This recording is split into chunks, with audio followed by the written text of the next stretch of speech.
जालना जिल्हा पंचायत समिती घनसावंगी अंतर्गत रमाई आवास योजना, शबरी आवास योजना, पंतप्रधान आवास योजना असं विविध योजनेचे घरकुल बांधकामावरील नियंत्रण व झालेल्या कामाची पाहणी करून लाभधारकांच्या नावे बिले टाकून त्यांना घरकुल बांधणी बळ देणे, या उलट त्यांना घरकुल बांधकाम करून वेळेवर बिल दिलं जात नाहीत। पंचायत समिती घनसावंगी अंतर्गत घरकुल बिल त्वरित टाकण्यासाठी कंत्राटी पद्धतीनं जेई यांची नियुक्ती केली आहे। संबंधित जेई प्रॉपर घनसावंगी तालुक्यातील असल्यामुळे त्यांचं वर्चस्व व राजकीय बळ वाढत आहे। बिल टाकण्यासाठी विचारणा केली असता लाभधारक यांना अप्रमाणित करून लाभधारकांचा आवाज दाबला जातोय। याचं कारण प्रॉपर या तालुक्यातील रहिवासी असल्यामुळे व राजकीय आसरा कारणीभूत आहे।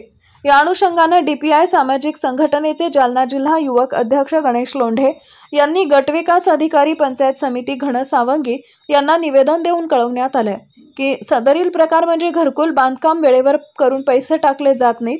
बांधकाम करून संबंधित जे पैशाची मागणी करतात अशा कंत्राटी पद्धतीने काम करणाऱ्या जे दुसऱ्या जिल्ह्यात किंवा तालुक्यात बदली करावी अशा पद्धतीचं निवेदन देण्यात आलं आहे।